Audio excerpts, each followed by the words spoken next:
Well, I think we're going to have them. It's a little bit like the Affordable Care Act. You know, it's going to happen whether we like it or not because of the funding mechanism behind it. And my understanding from people I've talked to, now I'm not an education genius or guru.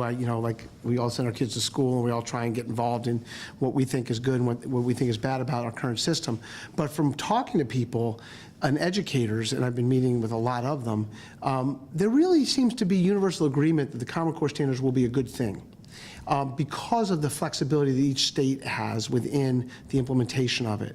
The complaints you hear is about the testing on the old model and the money that we're spending on that, where teachers aren't teaching to that curriculum anymore, yet their kids are being tested on it. You know, my thing is on the Common Core is to, I don't know if it's going too fast or too slow. I haven't really heard that as an issue. But I do think that we ought to make sure that we put some components on it. You know, financial literacy, I think, would be a good thing to promote in schools. Internet safety would be a good thing to promote in schools.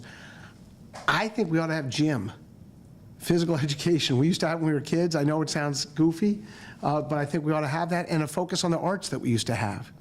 That I think has been shown, arts and music, been shown to be very, not just, you know, you make future artists or musicians, but it makes kids smarter and well-rounded.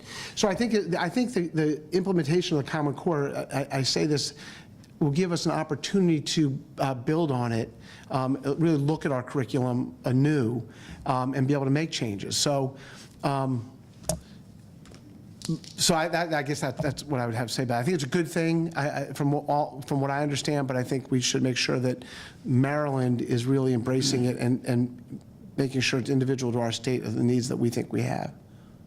One more education question before we move on from that. So the Thornton Act is now 12 years old. Its time has come around. There's a reevaluation of this scheduled in the works. Are there aspects of that law that you think need to be changed? Are there ways in which it has gone too far, not gone far enough? What were your thoughts? Well, I mean, I think it's an opportunity to look at it, and I thought it was a great thing that we had. The Thornton Act was a wonderful policy proposal, legislation that was passed years ago.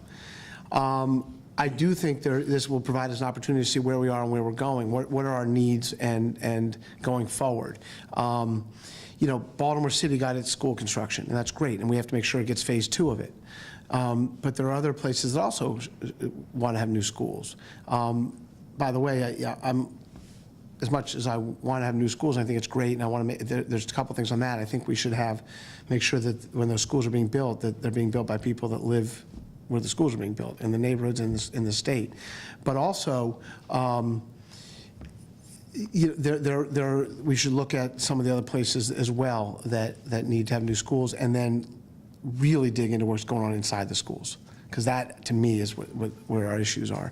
Yeah, I mean, I don't have specific things I want to do with Thornton. I again, want to talk to educators. I mean, I think in the education realm, you know, we can have a room like this and everybody will have a different opinion. If we were all like scholars and experts in education, we'd all have different opinions as to what should be done. And I think those conversations need to be had, but they need to have a recognition that we should take a fresh look at where we are and where we're going as we re-up on Thornton and other things.